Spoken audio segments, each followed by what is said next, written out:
Hi and welcome to my channel. It all began at the annual 4th of July BBQ at the Jefferson's estate in Austin, Texas. The kind of event where everyone knew everyone, or at least pretended they did. As the head of my engineering firm, I was obligated to attend these gatherings, even if they felt like superficial networking sessions. Clara, my wife of 17 years, had always enjoyed them more than me, claiming it was good to keep up appearances. The air buzzed with conversations and the smoky aroma of grilled meats, but I couldn't shake the feeling that something was amiss. Clara had been unusually radiant all day, laughing at jokes that weren't funny and flitting from one group to another like a butterfly on steroids. When I caught her exchanging a lingering glance with my best friend, Josh, a twinge of unease crept into my chest. Josh had been my best man, my confidant for over 2 decades. I tried to dismiss the thought as paranoia. "Liam, relax. You're too stiff," Clara teased as she grabbed a cocktail from a passing tray. "Just taking it all in," I replied, forcing a smile. As the night wore on, the unease turned into something more tangible. While grabbing a soda from the fridge in the Jefferson's kitchen, I overheard whispers coming from the pantry. Curious, I edged closer. "It's too risky," came Josh's voice low and tense. Clara's reply sent a chill down my spine. "Not if we're careful. Besides, he's so clueless, it's almost cruel." I froze. Time seemed to stretch as their words settled in my mind. My hands clenched involuntarily around the soda, until it crumpled slightly, the fizzy liquid spraying onto my fingers. I wiped them quickly, composed myself, and stepped into the pantry doorway with a forced casualness. "Oh, didn't realize I was interrupting," I said, my voice steady. Josh jumped slightly, but Clara turned smoothly, her practiced smile already in place. "Just discussing the layout for the fall charity gala. You know how meticulous Josh gets." I nodded, keeping my face neutral, though my heart pounded like a war drum. Of course. The rest of the night passed in a blur. I made a mental note to observe more closely, to collect evidence if there was anything to uncover. Over the next few days, Clara's behavior became more suspicious. Late-night text messages she dismissed as work-related, an unusual obsession with her appearance, and a sudden enthusiasm for Pilates classes. Meanwhile, Josh became less available, often dodging plans or showing up late with flimsy excuses. I knew I needed a plan. What Clara and Josh didn't know was that I had recently installed new security cameras around the house, including one discreetly aimed at our driveway. If Clara was sneaking around, I'd catch her. The stage was set, and I was ready to uncover the truth, no matter how devastating it might be. Clara's late Pilates sessions started stretching beyond reason. One evening, when she claimed she'd be out until 9, I noticed the gym bag in the hallway had a tag from a nearby spa. Curiosity got the better of me. I grabbed my keys, deciding to swing by and see for myself. The spa was a lavish one, tucked away on the edge of downtown Austin. Its large glass windows glowed warmly in the twilight. I parked across the street and waited, keeping an eye on the entrance. At 8:15 p.m., Clara emerged. She wasn't alone. Walking beside her was Josh, laughing at something she'd said. But it wasn't just their casual proximity that rattled me. It was the familiarity in the way they moved together, her hand lightly brushing his arm as they strolled. They turned toward the parking lot, where they climbed into Josh's silver Lexus. My stomach churned as I watched them drive off. Determined to keep my distance but desperate for answers, I followed at a safe distance. The Lexus weaved through the streets before pulling into the valet parking of an upscale restaurant I hadn't heard of before. I parked in a dimly lit lot nearby and entered the building on foot. Inside, the ambience was sophisticated yet intimate.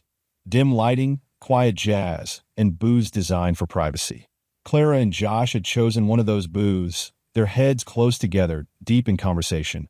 My heart thudded painfully as I watched Josh slide an envelope across the table toward her. She took it, her fingers lingering on his for just a moment too long. I was debating whether to confront them when the unexpected happened. A woman I didn't recognize approached their table. Slim, impeccably dressed, and carrying an air of cold authority, she placed her hands on her hips and glared at both of them. I couldn't hear the words exchanged, but it was clear from her sharp gestures that she was furious.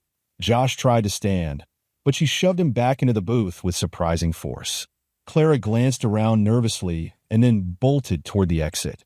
I ducked behind a pillar to avoid being seen. As she hurried past me, I could hear her muttering under her breath, "Damn it, not here." Josh followed moments later, looking flustered, but the woman wasn't far behind him. She grabbed his arm at the valet stand, forcing him to stop. From my vantage point, I saw her pull out a phone, showing him something on the screen. Whatever it was, it turned Josh's face pale. I left before they could spot me, my head spinning with more questions than answers. Who was the mystery woman? And what was in that envelope? Back home, I waited for Clara to return. She arrived a little after 10 p.m., visibly frazzled, but trying to play it cool. "Long class," she said, dropping her gym bag by the door.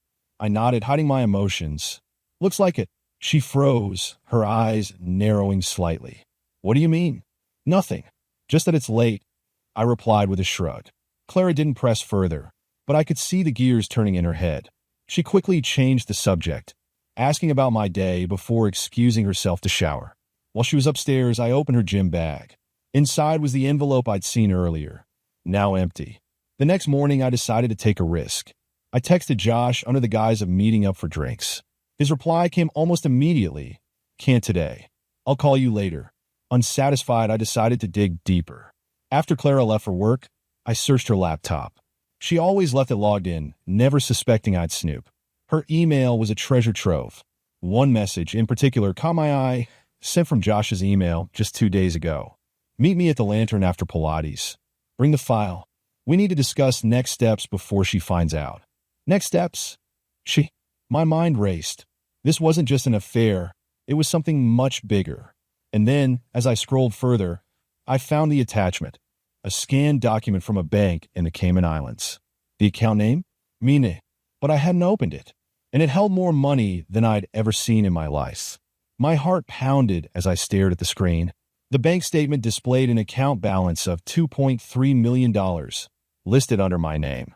Deposits were neatly cataloged, originating from a source I didn't recognize, Silverlight Holdings. It made no sense. I'd never opened a Cayman account, much less had the kind of cash to funnel into one. Clara's involvement was obvious. Her laptop, her meeting with Josh, and the mention of next steps. But why was the account under my name? Was I being framed? And what about the mysterious woman who confronted them last night? I copied the document onto a USB drive and returned everything to its original state. Clara was oblivious when she came back from work that evening, acting as though nothing unusual had happened. Josh called. She mentioned casually over dinner. My fort paused midair. "What for?" I asked, feigning disinterest. "Oh, just something about the charity gala next month," she replied breezily, avoiding eye contact. That night, I decided to test her. While she was asleep, I sent Josh a text from my phone. "We need to talk. Meet me tomorrow at 7 p.m. Same place." The next evening, I positioned myself in a dim corner of the parking lot at the Lantern. I watched as Josh's Lexus pulled in, followed shortly by Clara's car. They entered the restaurant together. 15 minutes later, the woman from last night appeared, stepping out of a sleek black Range Rover. She looked furious. I grabbed my phone and approached the restaurant on foot, my heart racing. I couldn't go in directly. They'd spot me. So I slipped around to the side of the building where I found a narrow service entrance.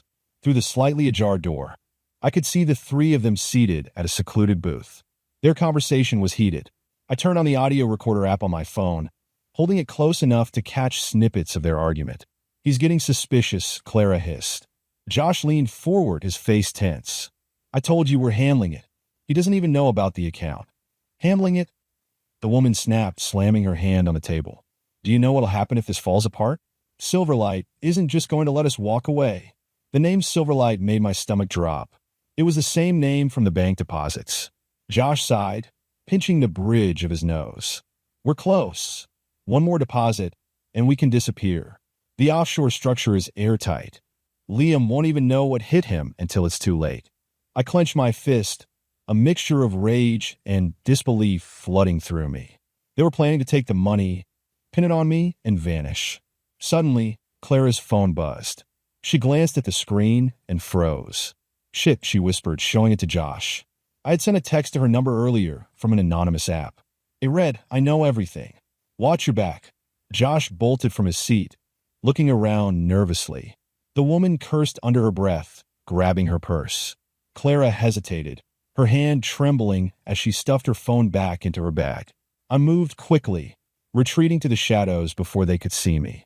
They hurried out of the restaurant, glancing over their shoulders as if expecting someone to confront them. Back in my car, I followed at a safe distance as Clara and Josh drove off. The woman in the Range Rover went in the opposite direction. Clara's car led to an unfamiliar address, a small, nondescript storage facility on the outskirts of the city. They entered the building, and I waited. 10 minutes later, they emerged carrying a locked metal briefcase. Josh placed it in the trunk of his car before they parted ways. I tailed Clara home, slipping inside before she noticed. She looked startled to see me sitting in the living room. "You're home early," she said, her voice a bit too casual. "Busy day?" I asked, watching her closely. She hesitated, then nodded. "Work's been nonstop." "Yeah? Funny, because I saw you at the Lantern tonight," I said, my voice ice cold. Her face went pale, and she opened her mouth to respond, but I cut her off. "Don't bother lying. I know about the account. I know about Silverlight, and I know what you and Josh are planning." Her expression shifted from shock to something darker. "You don't understand," she said quietly. "Then make me understand," I snapped. She sat down across from me, her hands trembling. "This isn't what you think. It started as an investment. Josh found this opportunity through Silverlight, and we needed a name for the account. Yours was clean, no debts, no flags. It was just supposed to be temporary. And now?" I pressed. Clara looked down, unable to meet my eyes. "It got out of control. Silverlight isn't what we thought. They're dangerous, Liam. If we don't deliver the money, they'll come after us. After you." My blood ran cold. "How much are we talking?" "5 million, she whispered. "We're short, and if we don't pay, they'll kill us." Clara's revelation hit me like a freight train. $5 million, a shadowy organization, and me unwittingly dragged into their scheme, marked as the fall guy. I leaned back in my chair, trying to process her words. "So let me get this straight," I said, my voice cold. "You and Josh used my name to set up a fake account. You've been funneling money into it, and now you're in deep with some criminal group. Is that about right?" Clara nodded, her eyes pleading. "It wasn't supposed to go this far, Liam. We thought it was a simple offshore investment. But when we tried to back out, they threatened you." I finished, my jaw tightening. "Not just us. You. The kids." Her voice broke, and she wiped a tear from her cheek. "Liam, I'm sorry. I didn't know how to tell you. I thought we could fix it before you found out." I stood abruptly, the chair scraping loudly against the floor. "Fix it? You've involved me in money laundering and God knows what else. And you expect me to clean up your mess?" She grabbed my arm, desperation in her grip. "We have no choice. If we don't pay, they'll come for all of us." I shook her off, my mind racing. "Where's the money now? The cash you and Josh picked up tonight?" Her hesitation spoke volumes. "It's with Josh." I pulled out my phone and dialed his number. Unsurprisingly, it went straight to voicemail. Clara tried to intervene, but I silenced her with a glare. "We're going to his place. Now." Josh lived in an upscale condo downtown, the kind of place with a doorman and a private elevator. As we approached the building, I noticed a black SUV idling near the entrance. The windows were tinted, but the vehicle reeked of surveillance. "Do you know them?"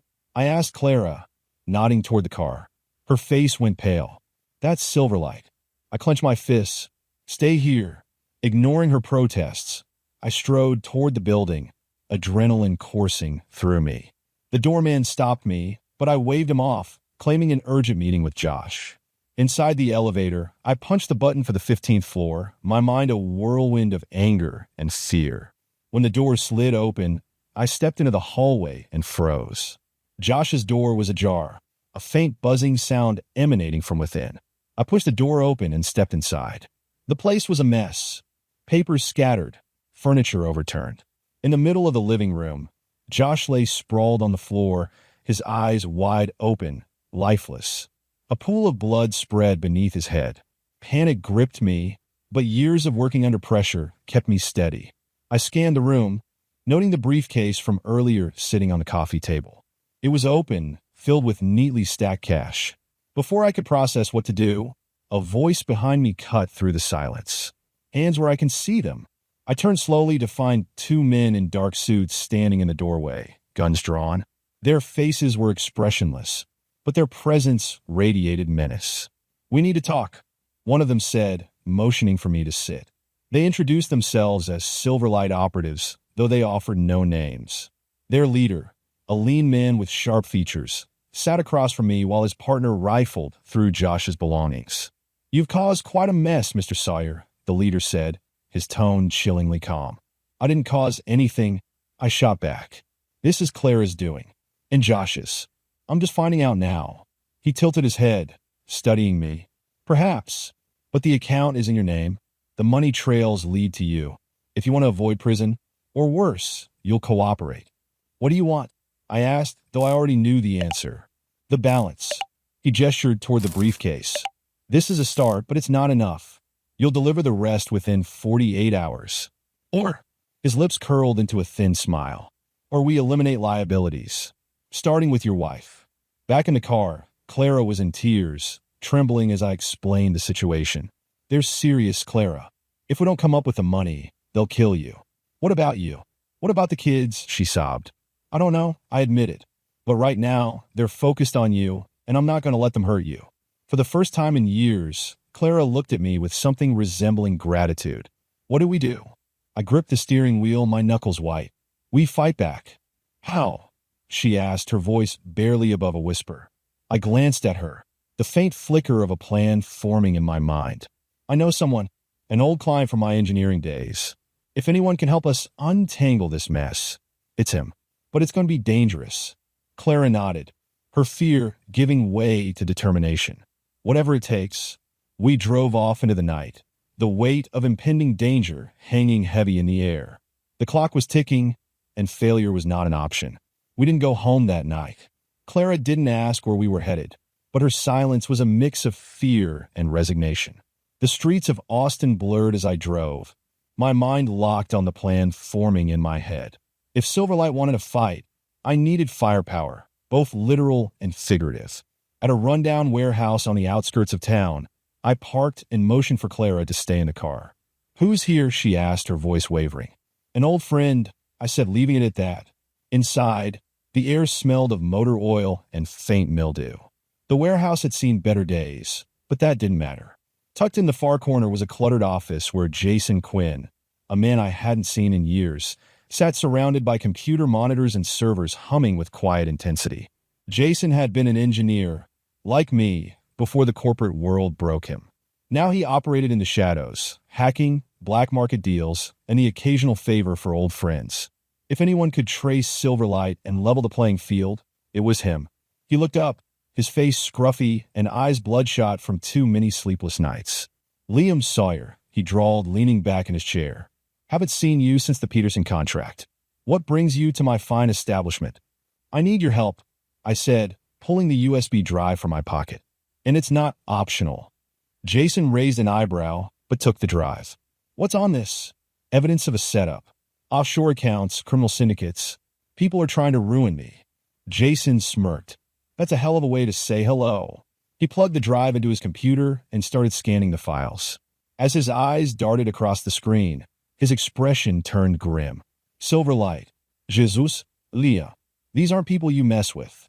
I don't have a choice." Jason leaned back, exhaling heavily. "You never do you?" He pulled out a second monitor and began typing furiously. "Okay, I can trace the deposits, figure out who's actually behind this. But it'll take time, and you'll owe me." "Done," I said without hesitation. "But I need more than a trace. I need a way to turn the tables." Jason looked at me for a long moment, then nodded. "Fine, I'll see what I can dig up. But you better be ready. These guys don't leave loose ends." Back at the car, Clara was pacing nervously. She stopped when she saw me. "What now?" she asked. "Jason's working on it. In the meantime, we need to keep a low profile." She scoffed. "Low profile? Liam, Silverlight knows where we live. They killed Josh. How is this going to work?" I took her by the shoulders. "Listen to me.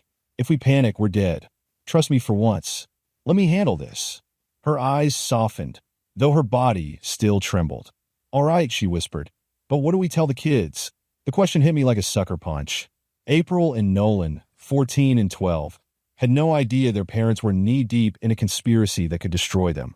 We tell them nothing, I said firmly. Not yet. The next morning, we rented a motel on the outskirts of Austin, a cheap place with flickering neon lights and questionable plumbing. I spent hours watching the parking lot from behind the curtain, my paranoia growing by the minute. Then Jason called. I've got good news and bad news, he began. Start with the good, I said, pacing the room. The account isn't tied to you legally. It's a ghost name. If Silverlight tries to press charges, they've got nothing but circumstantial evidence. And the bad news? They know it's unraveling. They've flagged the account for liquidation. Every last dollar is about to disappear. And they're hunting for the person they think betrayed them. My grip on the phone tightened. You mean Clara? Bingo. You've got maybe 24 hours before they make their next move. That evening, Clara and I sat in the motel room, surrounded by takeout containers and silence. She stared at the floor while I scrolled through messages Jason had sent, encrypted files detailing Silverlight's web of influence. Finally, she spoke. Do you hate me? The question hung in the air. I wanted to scream, to tell her how much she'd betrayed me. But the truth was hate wasn't what I felt.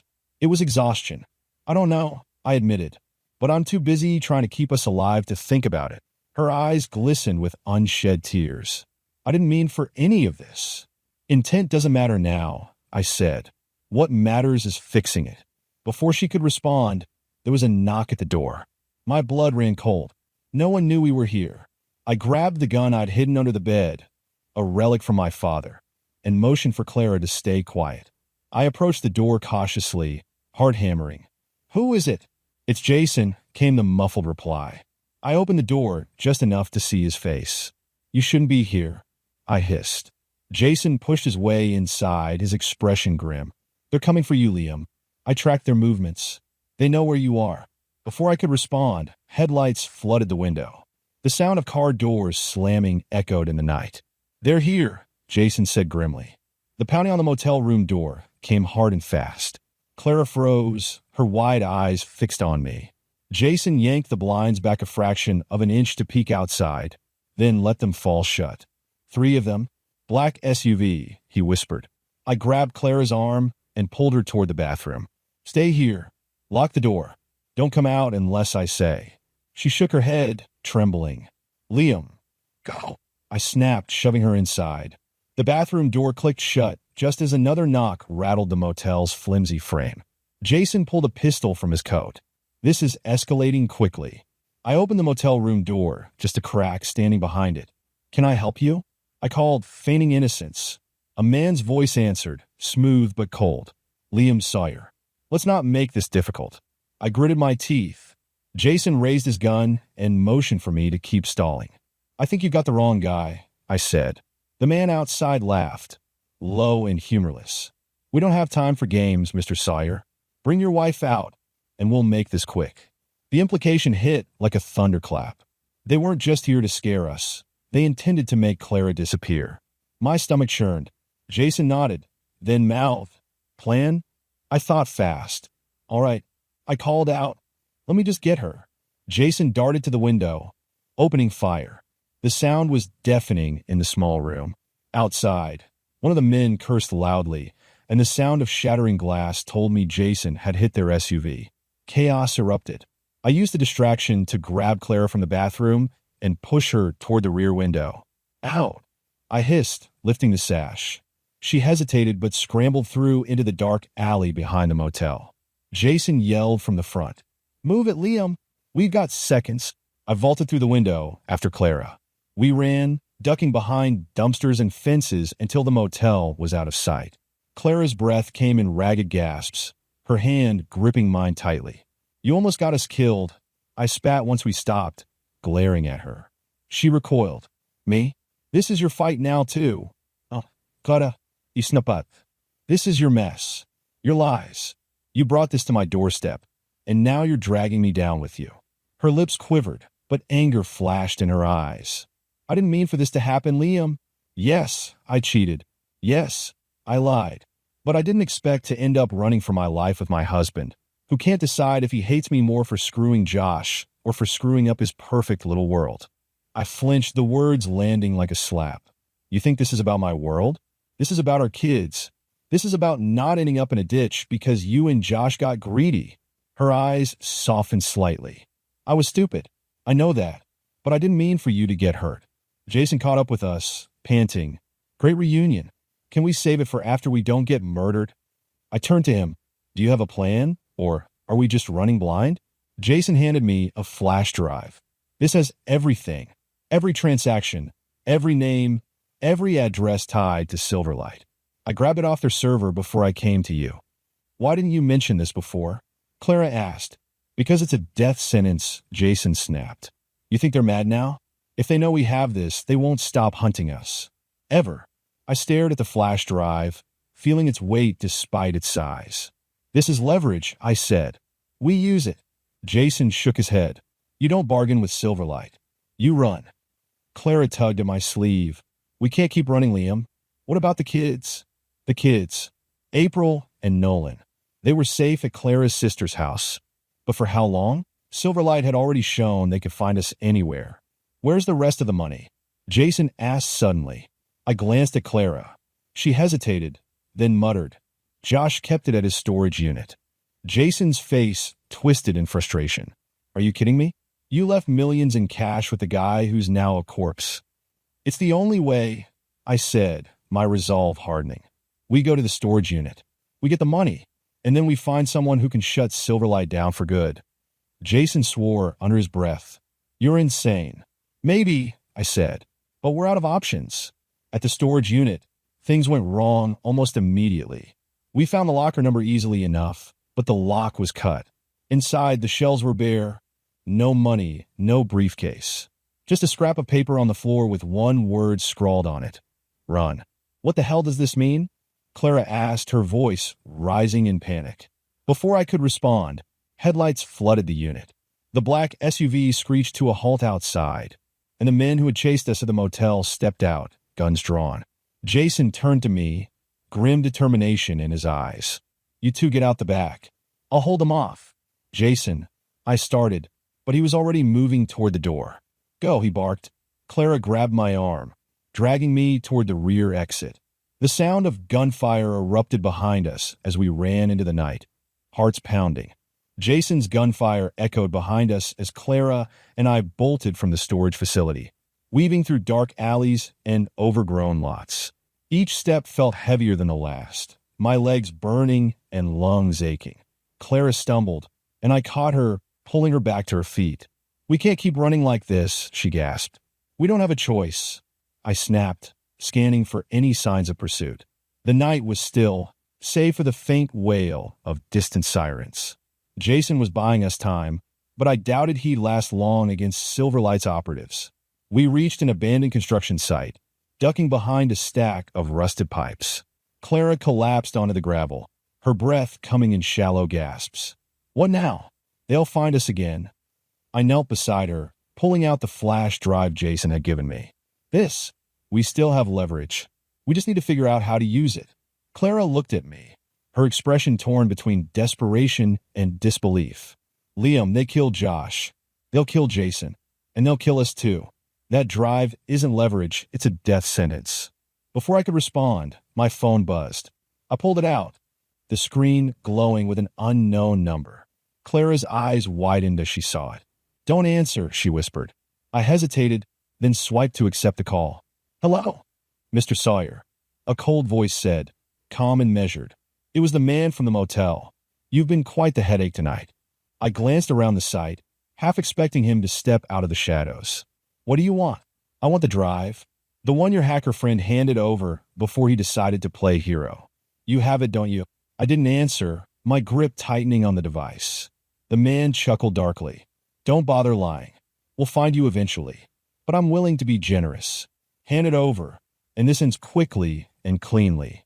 Refuse, and you'll wish you hadn't. Clara leaned in, her face pale. Don't trust him, she mouthed. I ignored her. And what happens to me if I cooperate? You'll live, the man replied, his tone devoid of warmth. For now. And Clara? A pause. Then, she's already caused too many problems. My blood ran cold. You'll have to come and take it, I said, ending the call. Clara grabbed my arm. Are you insane? They'll kill us both. They're going to try either way, I shot back. But now I know they're desperate. That means we still have a chance to use this. The next morning, we made our way to the only person I thought might be able to help, Detective Carla Bennett. She was an old acquaintance, a no-nonsense cop with a knack for uncovering corruption. If anyone could connect Silverlight to a criminal conspiracy, it was her. We met in a quiet diner on the edge of the city, the kind of place where nobody paid attention to strangers.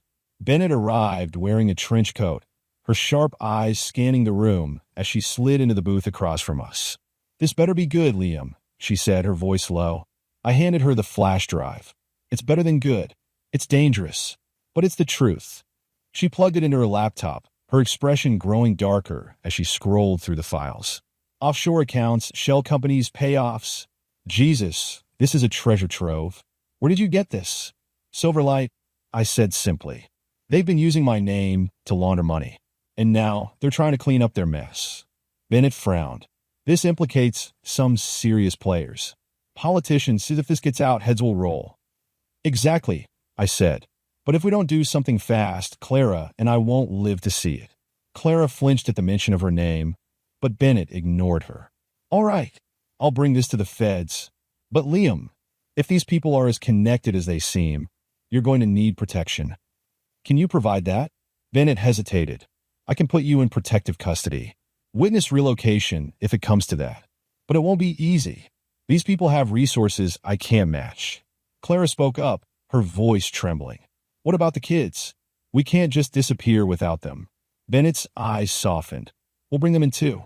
But you need to understand, once you're in the system, there's no going back. You'll have to leave everything behind. I looked at Clara, searching her face for some sign of agreement. She nodded slowly. If it keeps us alive, we'll do it. Bennett left to arrange the transfer, promising to contact us within the hour. But as Clara and I walked back to the car, my phone buzzed again. Another unknown number. I hesitated, then answered. Mr. Sawyer, the cold voice said. You're making this harder than it needs to be. Detective Bennett won't save you. She's already being dealt with. My chest tightened. What did you do? You'll find out soon enough, the man said. But I'll give you one last chance. Surrender the drive, and maybe your wife will live to see another day. The line went dead. Clara's face turned white. What did they say? I clenched my jaw, looking toward the horizon. They're one step ahead of us. Again, the next few moments were a blur of urgency. Clara and I jumped into the car, the tension thick between us. My mind raced as I considered Silverlight's reach. If they'd already intercepted Bennett, it meant we were completely exposed. We can't wait for her to call back, Clara said, gripping the armrest so tightly her knuckles turned white. They'll find us before she does. I hated how right she was. I gunned the engine and pulled onto the highway, heading nowhere in particular, but desperate to keep moving. The flash drive burned in my pocket, a ticking time bomb. Liam, Clara began hesitantly. What if we gave it to them? I slammed the brakes, skidding onto the shoulder. The car jolted to a stop, and I turned to her, incredulous. You think handing this over will save us? They don't want witnesses, Clara. They'll kill us either way. She shrank back but quickly recovered, her voice rising. We're not exactly winning by keeping it, are we? Jason's gone. Josh is gone. Do you think they'll hesitate when they find us? Her words stung because I knew there was truth in them. But giving up wasn't an option. Not now. Not after everything I'd uncovered. I pulled into a desolate rest area off the highway to buy myself time to think. Clara watched me, her nerves on edge. I finally turned to her, my voice low but firm. There's someone else I can try. But it's risky. Riskier than this? She shot back, gesturing at the empty road. His name's Victor Alston. He's a corporate whistleblower. Worked with federal agencies to take down a cartel-linked investment firm a few years ago. If anyone can help us flip this, it's him. And you just know this guy? Clara asked, raising an eyebrow. Not exactly, but I worked on a building contract for his firm before the scandal broke. We spoke a few times. He owes me for keeping my mouth shut when things went south. Her skepticism was clear, but she didn't argue. Fine, where is he? Houston. If he's still there. The drive to Houston felt like an eternity. Every headlight in the rearview mirror felt like a threat. Every passing car a potential danger. Clara didn't speak much, though her nervous energy filled the silence. I kept my focus on the road, the flash drive like a lifeline in my pocket. We arrived just before dawn. Victor lived in a gated community. No way we'd get in without an invitation. I parked a few blocks away, and we walked, keeping to the shadows. When we reached his house, I rang the doorbell and waited. No response. I rang again, pounding on the door for good measure. Finally, a light flickered on inside, and a disheveled man with graying hair opened the door, squinting at us. "Liam Sawyer?" Victor asked, his voice groggy and suspicious. "It's me," I said quickly. "I need your help." Victor glanced past me to Clara, then back at me. "You know what time it is?" "Victor, this isn't a social call. I've got something that'll make your cartel mess look like child's play." That got his attention. He motioned us inside, locking the door behind us. His house was minimalist but tasteful, every surface immaculate. He led us to a sleek office with multiple monitors and gestured for us to sit. "Start talking," he said, pouring himself a glass of water. I handed him the flash drive. "This is everything. Financial records, offshore accounts, dirty politicians. It all traces back to a group called Silverlight." Victor plugged the drive into his laptop, his sharp eyes scanning the files. His expression darkened as he read, and he let out a low whistle. "You're not kidding. This is wow. You're lucky you're not dead already." "Trust me, they've tried," I muttered. Victor leaned back in his chair, thinking. The feds would love this, but Silverlight's reach is deep. If I hand this over, it's war, and not just for you. They'll come after me too. I felt Clara's eyes on me, her silent plea for a solution. "So what do we do?" I asked Victor. He hesitated, then leaned forward, his voice low. "We need to make this public. All of it. Drop it in the lap of every journalist, watchdog group, and social media influencer who'll listen. Once it's out there, Silverlight won't be able to silence it." "And us?" Clara asked. "What happens to us?"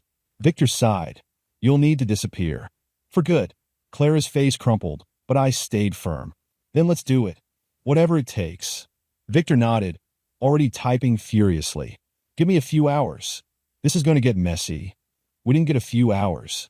30 minutes later, headlights swept across Victor's driveway, and the sound of car doors slamming followed. My blood turned to ice as I glanced out the window. Another black SUV. "They found us," I whispered. Victor grabbed a gun from his desk drawer and cocked it. "Then let's give them a fight." Outside, Silverlight operatives moved into formation, their shadows creeping closer. Clara grabbed my arm, her face pale. "Liam," I kissed her forehead. "Stay behind me." The door burst open, and chaos erupted. The door splintered inward with a deafening crash, followed by the heavy stomp of boots. Victor fired the first shot, taking out the lead operative before he could fully enter. Chaos exploded in the room as the others ducked for cover and returned fire. "No!" Victor barked, grabbing another pistol from his desk and tossing it to me. I caught it, my hands shaking, but the instinct to protect Clara overrode my fear. "Stay low," I shouted to her, pulling her behind Victor's heavy oak desk. The sound of gunfire was deafening, each shot reverberating through the sleek office. Victor crouched by the doorway, firing in controlled bursts. "They're trained but sloppy. We can use that," he muttered. I peeked out from behind the desk, firing a wild shot that grazed the wall near one of the intruders. It wasn't much, but it forced him to dive for cover, giving Victor time to take another down with a clean headshot. "Clara, stay close to me," I whispered, grabbing her hand. She nodded, her face pale but determined. Victor shouted over his shoulder. "There's a panic room through the study. Go now. Come with us." I yelled back. "Not a chance," Victor growled. "If I don't hold them off, none of us make it. Now go." I pulled Clara toward the study, keeping low as bullets ricocheted off walls and furniture. The house, once pristine, now looked like a war zone. We reached the study, a dark, wood-paneled room with bookshelves lining the walls.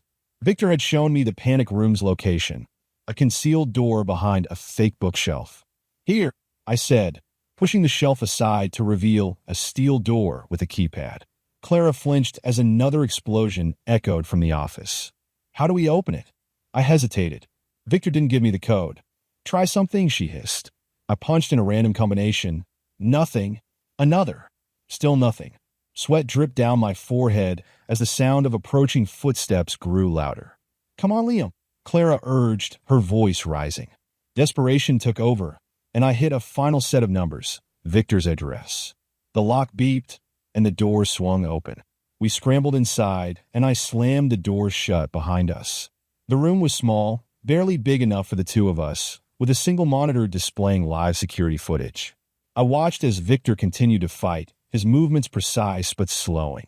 He was outnumbered, and the operatives were closing in. "What now?" Clara asked, her voice trembling. I didn't answer. My mind was racing, torn between staying safe and going back to help. Then, on the monitor, I saw something that stopped me cold. One of the operatives wasn't aiming at Victor.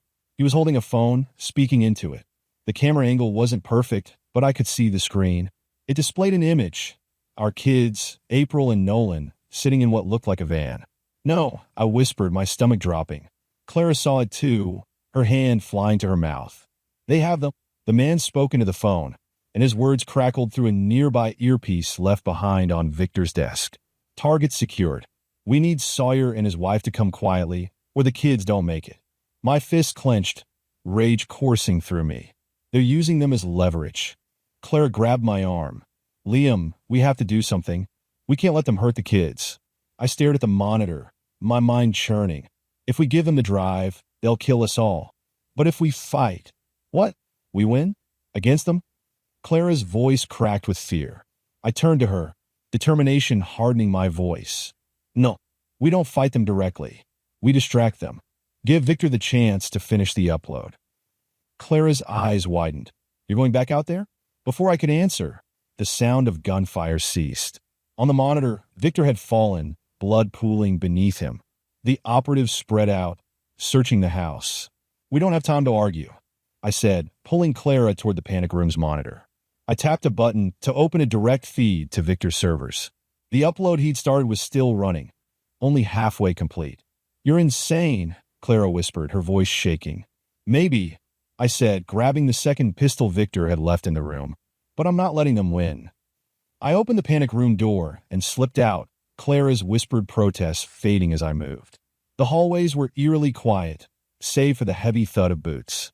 I flattened myself against a wall, waiting as an operative passed by. In one swift motion, I stepped behind him, grabbed his gun, and twisted it out of his hands. Before he could react, I fired, the silent shot dropping him instantly. Adrenaline surged as I moved toward the living room. Two more operatives were there, focused on searching Victor's computer. I aimed, firing twice. One went down, the other ducked behind the desk. The flash drive burned in my pocket, and I knew time was running out. The children's faces were seared into my mind. I had to finish this for them. From behind me came the sound of a cocking gun. I froze. Well, said the cold voice of the man who had haunted my calls. "Mr. Sawyer." How predictable. I turned slowly, my heart pounding. The leader of the operatives stood there, his gun trained on me. "You've caused enough trouble," he said, smirking. "Now drop the weapon, or your wife and kids are next." The man's smirk radiated cold confidence, the barrel of his gun unwavering as it pointed directly at my chest. My thoughts raced, trying to calculate a way out, but nothing came. Clara's betrayal, the threats to our kids, the overwhelming odds, it all pressed down on me like a tidal wave. I dropped the pistol. It clattered loudly on the marble floor, the sound echoing in the tense silence. "Smart choice," the man said. "You've been a nuisance, Sawyer, but I'll give you credit. You've made this more entertaining than expected." He gestured to another operative, who stepped forward and yanked the flash drive from my pocket. Finally, the leader said, inspecting the tiny device, "You should have just handed this over at the start. Would have saved everyone a lot of trouble." "Would it?" I asked bitterly, my hands clenched into fists. "You'd still kill us. You'd still go after my kids." The man chuckled. "Fair point. Loose ends, you understand." Behind him, on Victor's still active monitor, the upload continued. The bar was agonizingly close to completion, 95%, then 96%. I just needed to keep him talking. "Why not just kill me now, then?" I asked, stepping forward deliberately. "Why all the theatrics?" He cocked his head, amused. "Because watching you squirm is fun. And because I like to give people hope before I crush it." His casual cruelty sent a spike of rage through me, but I kept my face neutral. Is that what you told Clara? When you convinced her to betray me? The smirk faltered. What are you talking about? Don't play dumb, I said, loud enough for Clara to hear from the panic room. Clara didn't just cheat with Josh. She was in on this, wasn't she? The leader glanced toward the hall, clearly wondering if she could hear us. You're trying to stir the pot. I don't need her for this. I pressed on, my voice rising. You think I'm blind? She's the one who started this mess. The accounts, the lies, the betrayal. All of it. She didn't just cheat on me with Josh. She's been cheating me out of my life too. The man hesitated, his grip on the gun tightening. I could see the flicker of uncertainty in his eyes, the hint of doubt I'd planted. It was all I needed. From behind me, I heard a sound, a faint creak. Clara had slipped out of the panic room. She stood at the edge of the hallway, holding Victor's spare gun with trembling hands. Drop it, she said, her voice shaking but determined. The leader turned to face her, chuckling darkly. You're going to shoot me? After everything? Try me, she said, her finger tightening on the trigger. The distraction was all I needed. I lunged forward, grabbing the gun from his hands. He twisted faster than I expected, but Clara fired. Once, then twice. The bullet struck him in the chest, and he collapsed with a gasp. The remaining operatives scrambled toward the door as I turned the leader's own gun on them. Leave! I shouted, and they bolted, leaving us in silence. I turned to Clara, breathing heavily. Her face was pale, her hands still trembling as she lowered the gun. Are you okay? She asked. Am I okay? I snapped. You don't get to ask that after everything you've done. Her face crumpled. Liam, I know I messed up. I betrayed you. Elite. I ruined everything. But I didn't do this to hurt you. I didn't think it would spiral. I stared at her, my chest tight. It wasn't just Josh, was it? You cheated me out of my trust, my faith in us. Was any of it real? Tears streamed down her face. I loved you. I still do. I know I don't deserve forgiveness, but The sound of Victor's monitor pinging interrupted her. The upload had completed. The files were out in the world now, beyond Silverlight's control. Their empire would crumble, but so would ours. The fallout was swift. Federal agents descended on Silverlight within hours, using the leaked data to dismantle their network. Clara and I gave statements, though my name remained tarnished by association with the account. Our kids were rescued, shaken but unharmed, and relocated to a safe house. Clara and I went into witness protection, forced to leave everything behind. It was a quiet, suffocating existence. We were safe, but the cost was unbearable. One night, months later, Clara approached me in the small, nondescript house we now called home. Liam, she said softly, I know you'll never forgive me. I don't expect you to, but I'll spend the rest of my life trying to make it right. I looked at her, the weight of everything we'd been through hanging between us. I don't know if that's possible, Clara. She nodded, her eyes filled with sorrow. I'll wait. And as she walked away, I realized that some betrayals cut too deep to heal. Thanks for watching, and don't forget to like and subscribe. New cheating wife stories tomorrow. Goodbye.